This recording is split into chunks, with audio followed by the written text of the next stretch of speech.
Hi, this is Reese, aka Superboy for the Welsh Gaming Network. Today I'm going to be reviewing the C501 tempered glass PC case from Saharagaming that is available from their website for £80. Now I'm actually a little bit disappointed that I'm not in the position to be building a new PC at the moment because I've really enjoyed reviewing this case. It's a full tower PC case with a tempered glass window that I think is pretty unusual for PCs at this price point, where you normally see plastic, and the RGB fan that is included and the front fans as well make it a really kind of premium feeling case for a reasonable amount of money. Looking in the rear of the case is like looking at many other tower PC cases. You've got plenty of expansion ports for your graphics card, for Wi-Fi cards, whatever you need. You've got the rear case fan, and you've got space for the motherboard and the PSU. So far, so standard. Removing the side panel is achieved by a set of thumb screws, and here's one of my tiny niggles with this case. The thumb screws remove entirely from the side panel, so you need to be careful not to lose them when you're doing any work on this PC. It's not a huge deal breaker, but on other PC cases you might see that the thumb screws remain with the side panel when you remove it. Once you have opened up the PC, as with many other full towers, there's plenty of space in the center for you to work in, which is great for first time builders. When you're working on a PC for the first time and you are trying to figure out cable management, you want as much room as possible to be able to work with, and this one is great for that. It supports all major motherboard types as well, which is a huge plus. There's plenty of ports in the frame of the case, which means that you've got space to run your hard drive cables or cables to the PSU from the motherboard wherever you fancy, which is really helpful. The ports, although numerous, are just holes in the frame of the case. There's no rubber or anything protecting your cables, so it's not a deal breaking issue by any stretch of the imagination, but it is something that you're going to have to be mindful of while you're working with the cables to make sure that they don't catch on the edge of the frame of this case and get damaged. Like I say, not a deal breaker by any stretch of the imagination. It's just something to be aware of and nice to have that you may be looking for. With a big case comes big clearance, and you should have enough space here for all of the most recent graphics cards.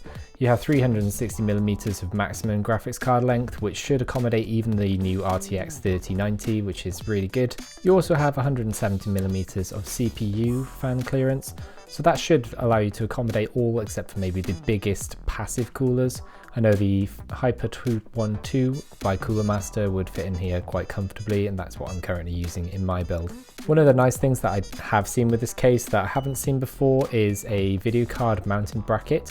So something that just sticks onto the bottom of the middle compartment to support the video card. As they're getting bigger, I think this would be something that's quite useful for people. I know that some video card manufacturers do provide these already, but it's quite cool to see it come with a case in case you were buying something secondhand, or maybe a graphics card that didn't come with that component. The case also has some mesh filtering on the top and bottom. The mesh top is magnetic, so that'll help it stick in place, which is another nice feature, but unfortunately that doesn't stretch to the bottom. The bottom is just a piece of mesh that's kind of clipped in by a set of teeth. It's a little bit janky, it's a little bit fiddly to try and put it back on if you do remove it, so that's just something to bear in mind. It's not as easy as some of the other cases where you might just slide out a filter. On power up, the RGB implementation is relatively nice, and the fans themselves are pretty quiet. There does seem to be a good rate of airflow going through the case when these are switched on as well, so I don't think you're going to have any problems with cooling in this case. On the top of the case you have your standard power buttons and USB ports. They are helpfully already wired as well, so you don't have to do so much cable management, and the fans themselves have also been cable managed or plugged in together, so they are ready to just be plugged into a PSU and then off you go. I think this is quite helpful. When I bought my first case, I had to run all the USB cables through the case myself, which was a little bit fiddly, and it wasn't a big problem, but it's nice to be seeing that already taken care of for new builders. So as I say, like, this case I would thoroughly recommend for new PC builders. It is a little bit on the expensive side compared to maybe some of the cheaper budget options, but you get an awful lot more bang for your buck considering, and it doesn't cost as much as some of the more premium cases, with a few features that you would probably only expect to see in those more premium cases as well. I'm quite pleased with this, and it's a step up from my Fantex case, which is a well-established brand, so this gets a big thumbs up from me.